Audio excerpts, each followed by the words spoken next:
নমস্কার, আমি শান্তনা। আজ আপনাদের সঙ্গে অমৃত স্বাদের পায়েসের একটা রেসিপি আমি শেয়ার করতে চলেছি।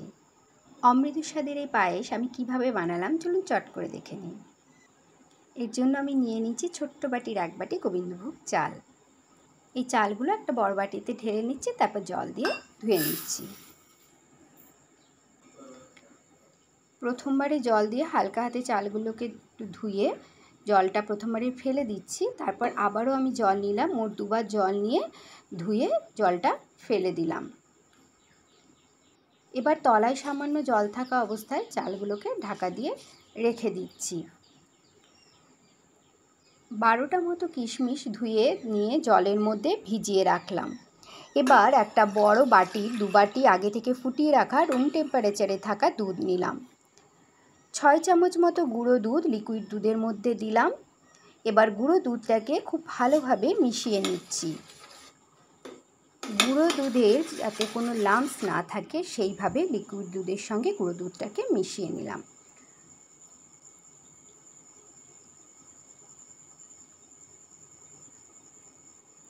এবার ওভেনটা অন করে একটা ডেকচি বসিয়ে দিলাম। একেবারে লো ফ্লেমে রেখে তারপরেই দিয়ে দিলাম 6 চামচ চিনি। চিনিটাকে ক্যারামেলাইজ করে নেব। ধীরে ধীরে চিনিটা লাল হতে শুরু করেছে, চিনিগুলোকে একটু ছড়িয়ে দিলাম। এই কাজটা সম্পূর্ণ লো ফ্লেমেই করতে হবে। সম্পূর্ণ চিনিটা ক্যারামেলাইজ হয়ে গেছে। এবার আমি লিকুইড দুধ ও গুঁড়ো দুধের মিশ্রণটা ঢেলে দিলাম। এবার চামচে করে একটু নাড়াচাড়া করে দিচ্ছি লো ফ্লেমে। এরপর ফ্লেমটা হাইয়ে করে দুধটা 5 মিনিট মতো ফুটিয়ে ঘন করে নিচ্ছি।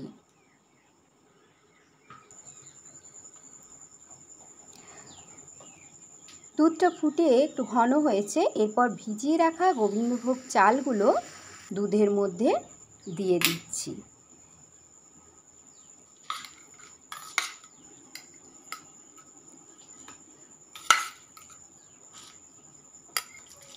সব চালগুলো দুধের মধ্যে দেওয়ার পর নাড়াচাড়া করে দিলাম।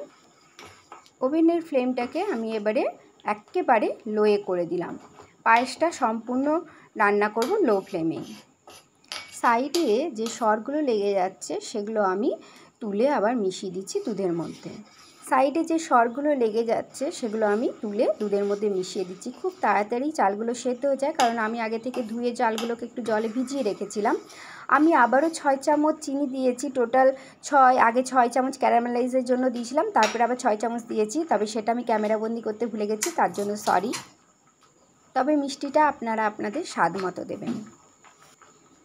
পায়েসটা মাঝে মধ্যেই নাড়াচাড়া করে দিতে হবে, না হলে তলায় পোড়া লেগে যেতে পারে।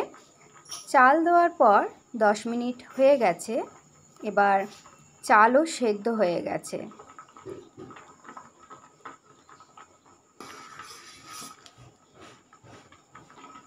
এবার ভিজিয়ে রাখা কিশমিশগুলো জল থেকে তুলে দিয়ে দিলাম। কিশমিশগুলোকে মিশিয়ে দিলাম পায়েসের সঙ্গে। পায়েসটা রান্না হয়েই এসছে। এবার আমি ওভেনটা অফ করে দিলাম। এই পায়েসটা খেতে অসাধারণ হয় আর খুব তাড়াতাড়ি রান্নাও হয়ে যায়। এবার আমি কতগুলো কাজু, আমন্ড আর পেস্তা গ্রেট করে নিয়েছিলাম, সেগুলো আমি পায়েসের ওপর গার্নিশ করে দিলাম।